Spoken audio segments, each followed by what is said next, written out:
భూమి మీద మనం జీవిస్తున్నప్పుడు దేవుని సహకారం మనం పొందాలన్నా మన జీవితాల్లో మనందరి సహకారం దేవునికి ఇస్తేనే అది సాధ్యమవుతుంది. సో ప్రభు నీ జీవితంలో ఎన్నో మేలు చేయాలన్నా దానికి నీ సహకారం, నీ సమ్మతి ఎంతో అవసరమైనది.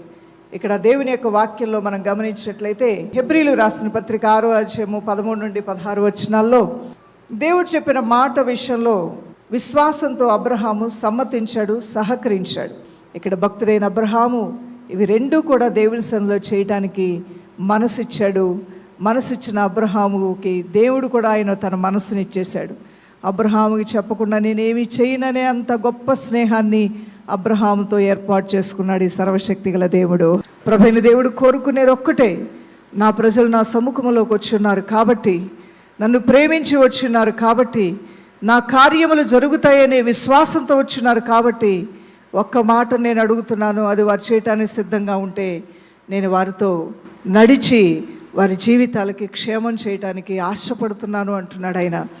ఏంటి ప్రభువా నువ్వు కోరుకునేదంటే, నా మాటతో నా ప్రజలు సమ్మతించి నేను చేయమన్న విషయాలు చేయటానికి నాతో సహకరిస్తే నేను వారి జీవితాల్లో తోడయ్యుండి నడిపిస్తానంటున్నాడు. నువ్వు సహకరిస్తే నువ్వు ఎక్కలేనంత ఎత్తైన కొండపైకి దేవుడు నిన్ను ఎక్కించడానికి సిద్ధంగా ఉన్నాడు.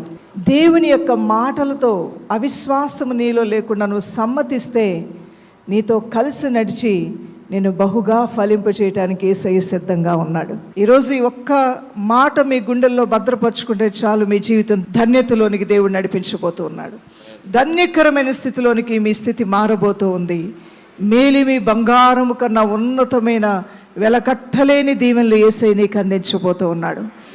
ఈ రోజున మీ దీపాలని దేవుని మాటలతో మండించుకోవటానికి సిద్ధంగా ఉంటే ఆయన ప్రత్యక్షతలు మీరు చూడబోతున్నారు దైవజనమా.